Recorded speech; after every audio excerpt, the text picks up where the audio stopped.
Retired employee retirement benefits కోసం deputy CM Bhatti Vikramarka సతీమణి వద్దకు వెళ్తే 10% కమిషన్ ఇస్తేనే ఇస్తామనడం బాధాకరమని ఏలేటి మహేశ్వర్ రెడ్డి ఆవేదన వ్యక్తం చేశారు. దీనికి భట్టి విక్రమార్క సమాధానం చెప్పాలని డిమాండ్ చేశారు. అధికారులు చట్టం మర్చిపోయారా, మంత్రులు ఇచ్చే ఆదేశాలనే అమలు చేస్తున్నారా అని ప్రశ్నించారు. మెగా శ్రీనివాసరెడ్డికి 10% కమిషన్ ఇస్తేనే బిల్లులు క్లియర్ చేస్తున్నారంటూ ఆరోపించారు. వస్తున్న ఆరోపణలను జస్టిస్ రాజశేఖర్ రెడ్డి సుమోటుగా స్వీకరించాలని ఏలేటి కోరారు. రిటైర్డ్ ఎంప్లాయీ తను స్వయంగా వెళ్లి ఉప ముఖ్యమంత్రి భట్టి విక్రమార్క గారి భార్యను కలిస్తే 10% ఇవ్వందే బిల్లు క్లియర్ చేయమని చెప్పిందని ఆమె చెప్పిందంటే ఈ రోజు ఈ రాష్ట్రంలో ఉన్నటువంటి పరిస్థితి ఎంత దిగజారిందో చాలా స్పష్టంగా అర్థమవుతున్నది.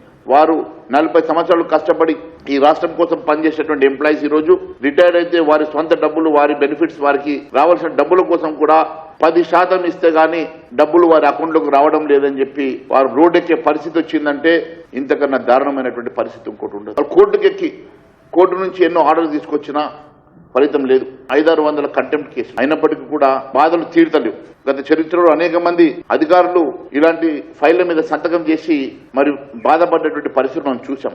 చిన్న చిన్న బిల్లులు కూడా క్లియర్ చేసేటువంటి పరిస్థితులు లేదు. నిమిషానికి 20 లక్షల రూపాయలు అప్పు చేస్తా ఉన్నది. కానీ జిఎస్డిపిలో 50% పైన అప్పులు చేసేటువంటి ఏకైక రాష్ట్రంగా తెలంగాణ నిలబడ్డది. కేంద్ర ప్రభుత్వం నిధులు ఇవ్వకుంటే కనీసం జీతాలు కూడా ఇచ్చుకోలేని పరిస్థితుల్లో గ్రామ పంచాయతీలు, మున్సిపాలిటీలు ఉన్నాయి. ఈయన మాత్రం జల్సాల కోసం, గుత్తదారుల కోసం, కాంట్రాక్టులకు, కమిషన్ల కోసం వేల కోట్ల రూపాయలు గుత్తదారులకు ఖర్చు పెడతా ఉన్నాడు. భట్టి విక్రమార్క ఒక లూటీ విక్రమార్కగా మారిపోయాడు. ఈ రాష్ట్రంలో ఫైనాన్స్ డిపార్ట్మెంట్ ని కమిషన్ డిపార్ట్మెంట్ గా మార్చి ఎక్కడికక్కడ సింగరేణిలో వేల కోట్ల రూపాయల కుంభకోణాలు. లూటీ విక్రమార్క, రేవంత్ రెడ్డి కలిసి రాష్ట్రాన్ని దోచుకుంటున్నమాట వాస్తవం కాదా? పైసల మీద పెట్టే దృష్టి మీరు పాలన మీద ఎందుకు పెడతలేరు? చిన్న కాంట్రాక్టర్లను, రిటైర్డ్ ఎంప్లాయీస్ ని అందరినీ కూడా మీరు కాంప్లైంట్స్ రిజిస్టర్ చేయండి. మీకు అండగా భారతీయ జనతా పార్టీ నిలబడుతుంది.